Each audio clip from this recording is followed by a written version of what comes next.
Today in Corona, California, we have a gripping story about the death penalty recommendation for a gang member convicted of 5 murders. It's a story that's bound to stir up some strong opinions. Welcome to the City Report with Dean Bark. I'm your host, Dean Bark. Let's dive right into today's headlines, focusing on our community here in Corona, California. All right, let's dive in. First up, a Riverside County jury has recommended the death penalty for William Arnold Armendariz III. He's a gang member convicted of murdering 5 people in Banning over several years. Now that's worth discussing. Armendariz's crimes spanned from 2015 to 2020, with a particularly gruesome triple homicide at a Banning cemetery in 2020. Despite his guilty plea, the jury found the severity of his actions warranted the ultimate punishment rather than life in prison without parole.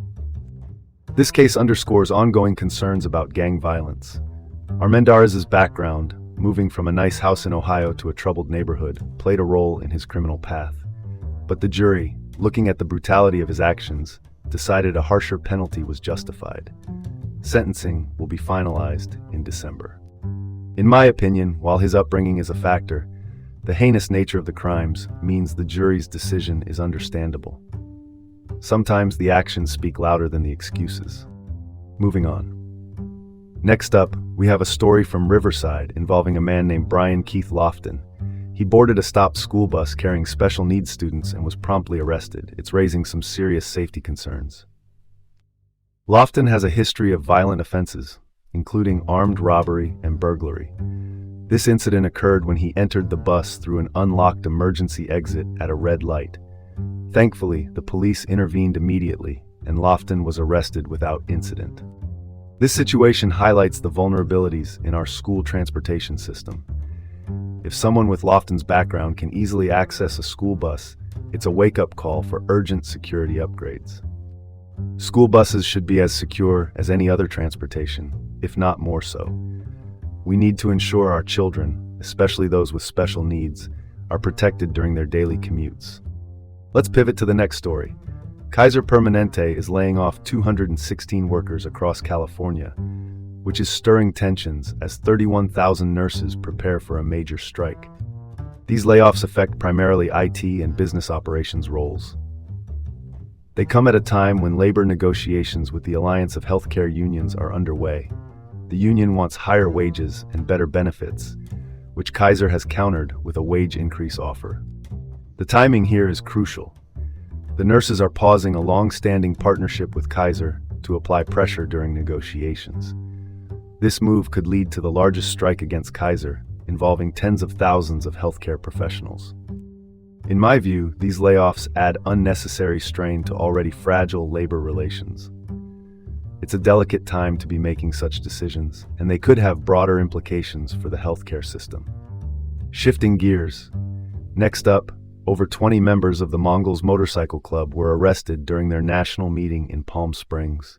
Charges range from weapons to drug offenses. This event drew about 1,000 members, and law enforcement was out in force. The Mongols are considered an international outlaw motorcycle gang, and their gatherings are always under scrutiny. The arrests highlight the ongoing concerns about the club's activities. The significant law enforcement presence was a response to the perceived threat level, which, given their history, seems justified.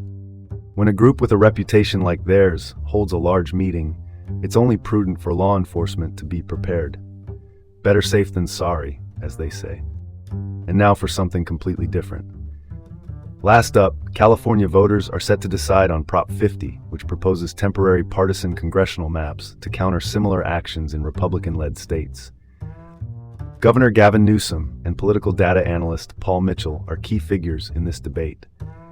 Newsom has raised a whopping $77.5 million for the Yes on 50 campaign.